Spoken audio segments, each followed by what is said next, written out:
Ya Allah, berat banget beban hidup ini. Harus menanggung orang tua, menanggung kakak, menanggung saudara, menanggung adik. Stres aku. Itulah sandwich generation. Bagaimana supaya Anda tidak terjebak menjadi sandwich generation dan penuh keluhan? Simak video ini hingga tuntas.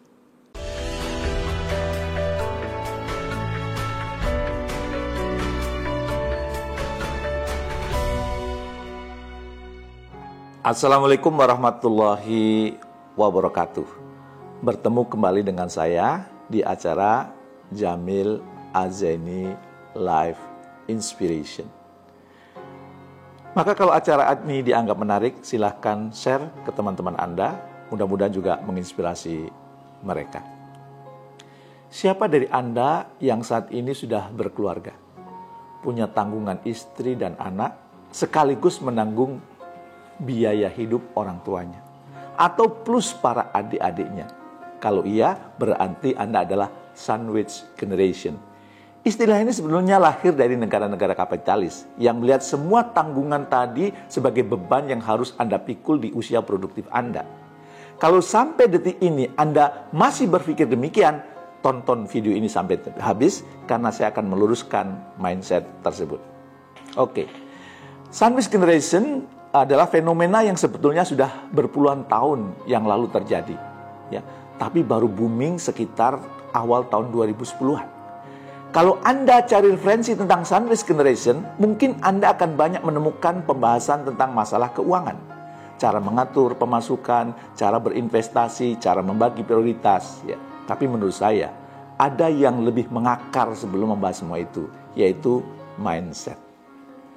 Selama ini kita dibombardir dengan berbagai informasi yang bilang kalau para sandwich generation ini memiliki beban tambahan, sehingga mereka harus merasakan dampak negatif karena menjadi sandwich generation.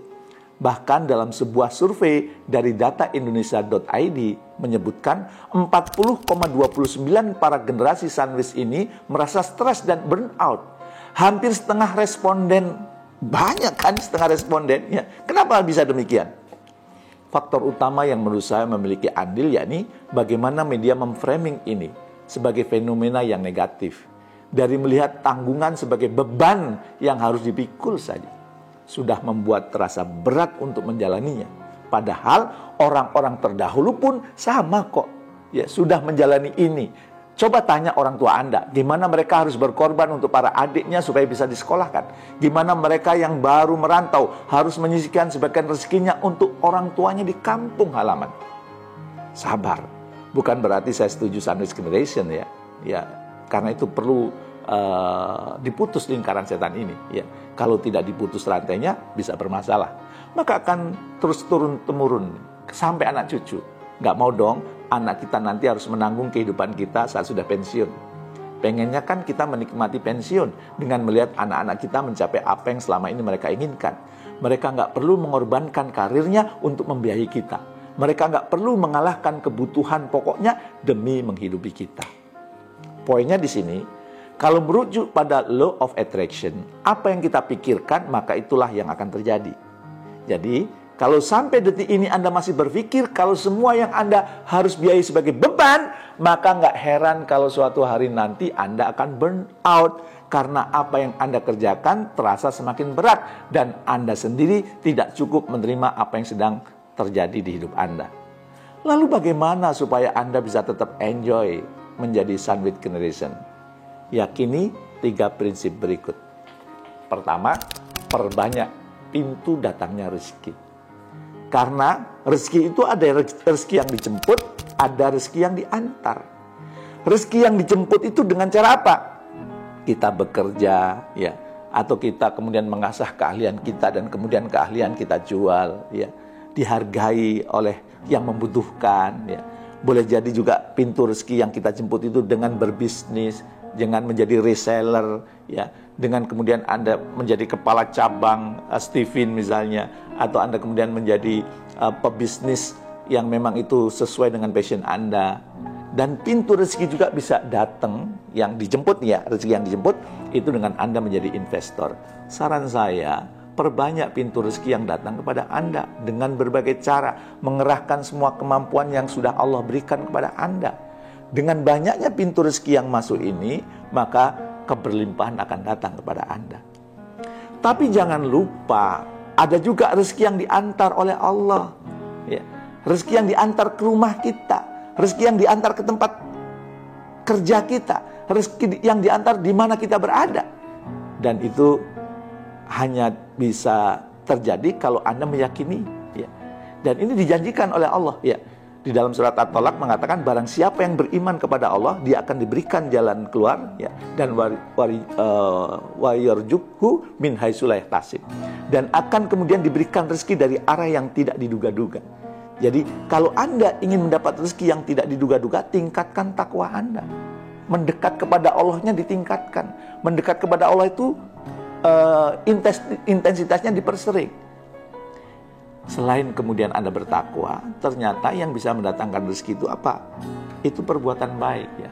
Silakan dibuka surat Al-Hajj 50, ya. Kalau kita beriman dan berbuat baik, maka akan dua dikasih sama Allah. Diampuni dosanya, dan kemudian yang kedua apa? Dapat rezeki yang mulia.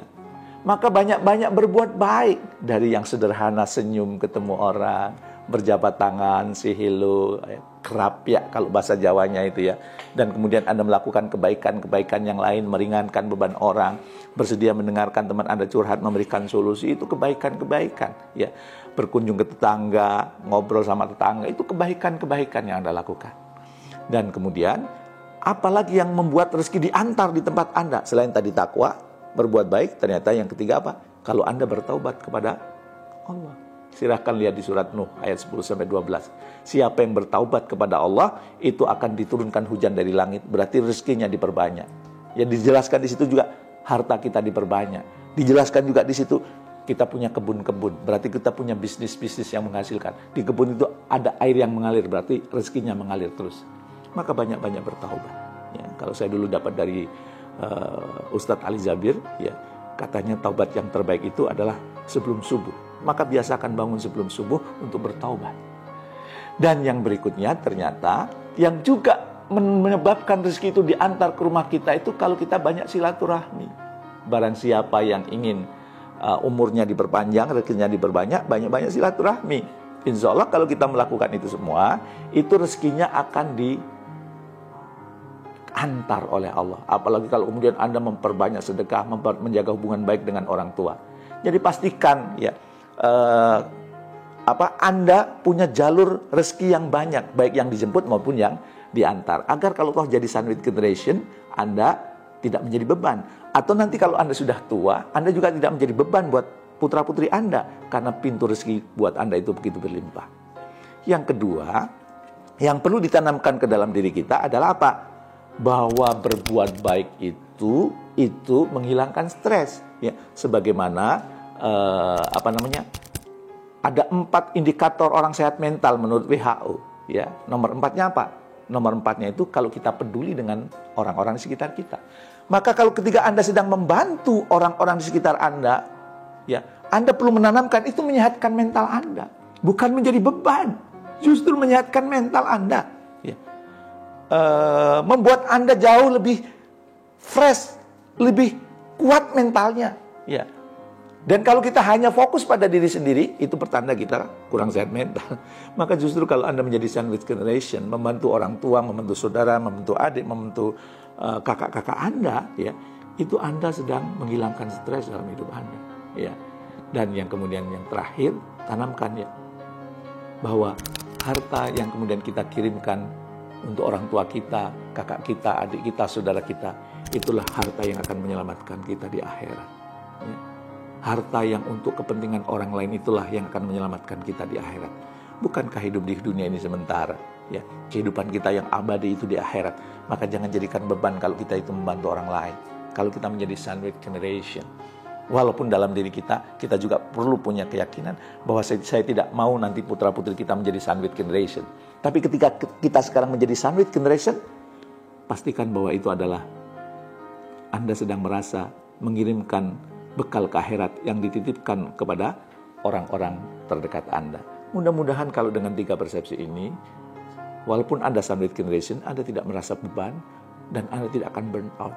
Justru akan menjalankannya dengan happy, dengan senang, dan insya Allah justru rezeki Anda akan semakin bertambah dan berlimpah. Saya doakan kepada Anda yang sekarang sedang menjadi sandwich generation, rezekinya akan berlimpah kepada Anda.